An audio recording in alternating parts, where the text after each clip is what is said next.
ರಂಗಭೂಮಿ ನ್ಯೂಸ್ಗೆ ಸ್ವಾಗತ. ನಾನು ಅದ್ವಿಕಾ. ರಂಗಭೂಮಿ ನ್ಯೂಸ್ ಕರ್ನಾಟಕಕ್ಕೆ ಸ್ವಾಗತ. ವಿಜಯನಗರ ಜಿಲ್ಲೆಯ ಕೊಡ್ಲಿಗಿ ತಾಲೂಕಿನ ವಿರುಪಾಪುರ ಗ್ರಾಮವು ಶ್ರೀಮಂತ ಜಾನಪದ ಮತ್ತು ರಂಗಭೂಮಿ ಪರಂಪರೆಗೆ ಹೆಸರುವಾಸಿಯಾಗಿದೆ. ಈ ಗ್ರಾಮದ ಹೆಮ್ಮೆಯ ಹಿರಿಯ ಬಯಲಾಟ ಕಲಾವಿದೆ ಗಂಗಮ್ಮ ಅವರು ದಕ್ಷಿಣಾದಿ ಹಾಡುಗಳನ್ನು ಹಾಡಿ ಪ್ರದರ್ಶಿಸುವ ಮೂಲಕ ಪ್ರೇಕ್ಷಕರ ಮೆಚ್ಚುಗೆಗೆ ಪಾತ್ರರಾಗಿದ್ದಾರೆ. ಇತ್ತೀಚೆಗೆ ಗಂಗಮ್ಮ ಅವರಿಗೆ ಆರೋಗ್ಯ ತೊಂದರೆಯಾಗಿದ್ದು, ಈ ಹಿನ್ನೆಲೆಯಲ್ಲಿ ಕರ್ನಾಟಕ ರಾಜ್ಯ ಬಯಲಾಟ ಕಲಾವಿದರ ಸಂಘದ ರಾಜ್ಯಾಧ್ಯಕ್ಷರಾದ ವಿಶ್ವನಾಥ ಸಾಹುಕಾರ್ರವರು ಅವರನ್ನು ಭೇಟಿ ಮಾಡಿ ಆರೋಗ್ಯ ವಿಚಾರಿಸಿದ್ರು ಹಾಗೂ ಶೀಘ್ರ ಗುಣಮುಖರಾಗಲಿ ಎಂದು ಹಾರೈಸಿದ್ರು. 2024-25ನೇ ಸಾಲಿನಲ್ಲಿ ಈ ಹಿರಿಯ ಕಲಾವಿದೆಯನ್ನು ಗುರುತಿಸಿ ಕರ್ನಾಟಕ ಬಯಲಾಟ ಅಕಾಡೆಮಿ ಅಧ್ಯಕ್ಷರಾದ ಪ್ರೊಫೆಸರ್ ಕೆಆರ್ ದುರ್ಗದಾಸರವರು ಅಕಾಡೆಮಿ ಗೌರವ ಪ್ರಶಸ್ತಿಯನ್ನ ನೀಡಿ ಗೌರವಿಸಿದ್ದಾರೆ. ಮಹಿಳಾ ಕಲಾವಿದರು ಗುರು ಶಿಷ್ಯ ಪರಂಪರೆಯ ಮೂಲಕ ಸ್ಥಳೀಯ ಜನಪದ ಕಲೆಗಳನ್ನು ಜೀವಂತವಾಗಿರಿಸಿದ್ದಾರೆ. ಕಮಲಮ್ಮ, ಚಾಮುಂಡೇಶ್ವರಮ್ಮ, ಹಿರಿಯ ಕಲಾವಿದೆ ಗಾಯತ್ರಿ ದೇವಿ ಅವರ ಮಗಳು ಗೀತಮ್ಮ, ಪವಿತ್ರಮ್ಮ, ಲಕ್ಷ್ಮಿ, ಅಂಜಿನಮ್ಮ, ನಾಗರತ್ನಮ್ಮ, ಶಶಿಕಲಾ, ಅಂಬುಜಮ್ಮ, ಮೀನಾಕ್ಷಿ, ನಾಗಮ್ಮ ಮತ್ತು ಇನ್ನು ಅನೇಕ ಮಹಿಳಾ ಕಲಾವಿದರು ಈ ಪರಂಪರೆಯನ್ನ ಮುಂದುವರಿಸುತ್ತಿದ್ದಾರೆ ಎಂದು ರಾಜ್ಯ ಬಯಲಾಟ ಕಲಾವಿದರ ಸಂಘದ ಸದಸ್ಯರಾದ ಮಂಜುಳಾ ದಾವಣಗೆರೆ ತಿಳಿಸಿದ್ರು. ರಂಗಭೂಮಿ ನ್ಯೂಸ್ ಕರ್ನಾಟಕ. ಕಲಾವಿದರ ಬಗ್ಗೆ ಯಾರಿಗಷ್ಟು ಗೊತ್ತಿದ್ದಿಲ್ಲ. ದುರ್ಗದಾಸ್ ಸಾಹೇಬ್ ಅಧ್ಯಕ್ಷರಾದ್ಮೇಲೆ ನಮ್ಮ ಊರಿಗೆ ಬಂದು ಎಲ್ಲ ಕಲಾವಿದರನ್ನು ಒಂದತ್ರ ಕೂಡಿಸಿ ನಮಗೆ ಅಕಾಡೆಮಿ ಪ್ರಶಸ್ತಿ ಕೊಡಿಸಿದ್ರು.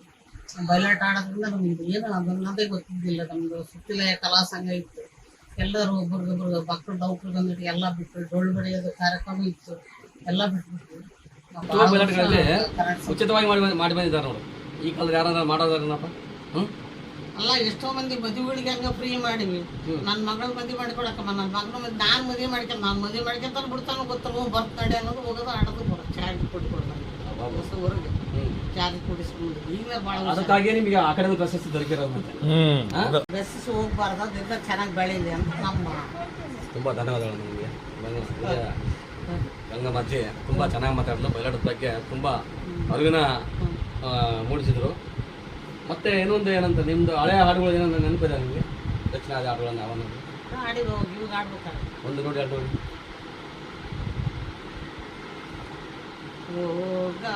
ಹೋಗಬೇಡೆನು ತಾಪೇ ಇವನ ಈಗ ಹೋಗುವೆನೆಂತೆಂಬ ಲೋಲಾಯಿ ಮಗನ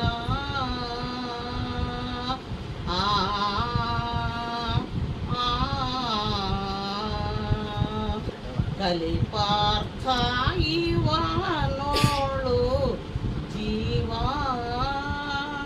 ನೀನು ವಿಲಸಿತ ರೂಪ. ಭಾಳ ಸುಲಭ, ಅವನ್ನೇ ಭಾಳ ಕಷ್ಟ. ಹಳ್ಳಿ ಊರಿಗೆ ಹೋಗ್ತಾರೆ, ಬಡ್ಡಿಗಳಿಗೆ ಹೋಗಿ ಅಲ್ಲಿದ್ದು ಇಲ್ಲಿದ್ದು ನಡ್ಕೊಂಡು ಹೋಗಿ ನಾಟಕ ಆಡ್ಸಿದ್ದು ದೇಶ ಊರಾಗ ನಮ್ಮ ದುಡ್ಡನ್ನೇ ಕೊಟ್ಟಲ್ಲ, ಹಂಗೆ ಕಳಿಸಿ ಅಷ್ಟು ಕಷ್ಟ ತುಂಬ ಕಷ್ಟಪಟ್ಟು ಕಷ್ಟಪಟ್ಟು. ಈಗ ಬರೀ ಕಾರ್ನಾಗ ಹೋಗ್ತಾರೆ, ಕಾರ್ನಾಗ ಬರ್ತಾರೆ. ಈಗ ಭಾಳ ಸುಲಭ, ಭಾರಿ ಕಷ್ಟ. ಚಾರ್ಜ್ ಕೊಡ್ದಂಗೆ ಕಳಿಸ್ಯಾರ ನಮ್ಗೆ. ಎಷ್ಟೋ ಊರಾಗ ನಾಟಕ ಆಡ್ಬಿಟ್ಟು ಬಂದು 5-6 ವರ್ಷದ ಮೇಲೆ ದುಡ್ಡು ಕೊಟ್ಟಾರ. ಬಯಲಾಟದ ಬಗ್ಗೆ ನಾವು ಹೇಳೋದ್ಕಿಂತ ದೊಡ್ಡವ್ರು ಹೇಳೋದು ಚೆನ್ನಾಗಲ್ಲ. ಈಗ ನಾವು ಕಲ್ತಾಗಿಂದ ಏನು ಅಂತ ತೊಂದರೆ ಏನು ಅನ್ಭವಿಸಿಲ್ಲ. ಈಗ ಇತ್ತೀಚೆಗೆ ಎಲ್ಲರೂ ತಿಳ್ಕೊಂಡ್ರವೇ ಇದಾರ. ಹಂಗೇನು ಯಾವ ಊರಿಗೆ ಹೋದ್ರು ನಮ್ಗೇನು ರೊಕ್ಕ ಕೊಡೋದು ಹಂಗೆ ಏನು ಮಾಡಿಲ್ಲ. ಇವಾಗೆಲ್ಲ ಚೆನ್ನಾಗೈತು. ನಿಮ್ಮ ದೊಡ್ಡ ಅಕಾಡೆಮಿ ಪ್ರಶಸ್ತಿ ಬಂತ ನಿಮ್ಗೆ ಭಾಳ ಖುಷಿ ಆಯ್ತು. ಇಷ್ಟು ದಿನ ಅವರು ಕಲೆಗಾರ ಆಗಿದ್ದ ಈಗ ಪ್ರಶಸ್ತಿ ಬಂದಿದ್ದಕ್ಕೆ ನಮಗಂತೂ ಭಾಳ ಖುಷಿ ಆಯ್ತು. ಅದ್ರಾಗ ಹಳ್ಳಿ ಊರಾಗ ಬಂದು ನಮ್ಮನ್ನು ಗುರುತಿಸಿ ದುರ್ಗದಾಸ್ ಸರ್ ಕೊಟ್ಟರಲ್ಲ, ಅದು ಇನ್ನೂ ಸಂತೋಷ ಆಯ್ತು. ನಾನು ಯಾರು ಪಾಪ ಹಳ್ಳಿ ಎಲ್ಲ ಗುರುತಿಸಿದ್ದೇ ಇಲ್ಲ. ನಮಗಿನ್ನೂ ಸಣ್ಣ ಸಣ್ಣವ್ರಿಗೆಲ್ಲ ಪ್ರಶಸ್ತಿ ಕೊಡಿಸಿದ್ರು. ನಾವು ವಯಸ್ಸಾದ್ರೂ ಕೊಡಿ, ನಮಗೆ 68-70 ವರ್ಷ ಆದ್ರೆ ನಮಗೆ ಕೊಡಿಸಿದ್ರು. ಬಯಲಾಟ ಅಂದ್ರೆ ಇದೊಂದು ಗಂಡು ವಿದ್ಯೆ. ಈ ವಿದ್ಯೆಯನ್ನು ಗಂಡು ವಿದ್ಯೆ ಕಲೆ ಇದು. ಇದನ್ನ ಕಲಿಯೋಕೆ ಭಾಳ ಕಷ್ಟಪಟ್ಟಿದ್ದೀವಿ ನಾವು. ಫಸ್ಟ್ ಬಯಲಾಟಕ್ಕೆ ಬರೋಣ ಅಂತ ಬಂದು ಈಗ ಅವರು ಈಗ ಸರಿಗಾಡಲ್ಲ ಹಂಗ ಹಿಂಗ ಅಂತ ಹೇಳಿದ್ಕ ನಾನು ಈ ಬಯಲಾಟನೇ ಬೇಡ ಅಂತ ಮತ್ತೆ ಸಾಮಾಜಿಕ ನಾಟಕ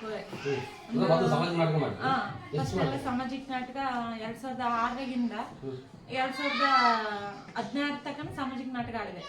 16ರಿಂದ ಈ ಕಡೆಗೆ ಬಯಲಾಟ ಆಡಕತ್ತೀವಿ. ಇವಾಗ ಸ್ವಲ್ಪ ಹೆಸರು ಬರಕತ್ತಿತ್ತ. ಈಗ ಹಂಗೆ ಹೆಸರು ಮುಂದೆ ಹೋಗ್ತಾ ಹೋಗ್ತಾ ನಾವು ದಕ್ಷಿಣಾಟಕ್ಕೆ ಕಲಿಯಕತ್ತೀನಿ ಇವಾಗ ದೊಡ್ಡ ದೊಡ್ಡ ಪಾತ್ರಗಳೆಲ್ಲ ಕಲಿತು ಇನ್ನೂ ಚೆನ್ನಾಗಿ ಆಡ್ಬೇಕು ಅನ್ನೋದು ನನ್ನ ಮನಸ್ಸಿನ ಉದ್ದೇಶ. ಅಲ್ಲಮ್ಮ, ನೀವು ನಮ್ಮ ಕರ್ನಾಟಕ ರಾಜ್ಯ ಬಯಲಾಟ ಕಲಾವಿದರ ಸಂಘದ ರಾಜ್ಯದಲ್ಲಿ ನೀವು ಸದಸ್ಯರಾಗಿದ್ದೀರಿ. ಈಗ ನಿಮ್ಮಿಂದನ ಒಳ್ಳೊಳ್ಳೆ ಕಲೆ ಉಳಿಬೇಕಂದ್ರೆ ದಕ್ಷಿಣಾದಿಗಳು ಆಡಿಕೆ ಪದಗಳನ್ನು ಕಾಡ್ಸೋದು ಕಲಿಬೇಕು, ನೀವು ಸಹ ಆಡ್ಬೇಕಂತ. ಇಲ್ಲ, ಆಡ್ತಾ ಇದ್ದೀನಿ ನಾನು. ಇವಾಗೆಲ್ಲ ಆಡ್ತಾ ಇದಾರೆ, ಈಗೆಲ್ಲ ದಕ್ಷಿಣಾದಿಕ್ಕೆ ಕೇಳ್ತಾ ಇದಾರೆ ಹೋಗಿರೋ ಕಡೆ ಎಲ್ಲ. ಈಗ ಬರೀ ಡ್ಯಾನ್ಸಿಂಗ್ ಪದಗಳು ಆಗ್ಲಿ, ಇವಾಗ ಹಿಂದೆ ಏನು ಆಡಿದಾವೆ ಎಲ್ಲ ಈಗ ಮತ್ತೆ ಸ್ಟಾರ್ಟ್ ಮಾಡಿದ್ದಾರೆ.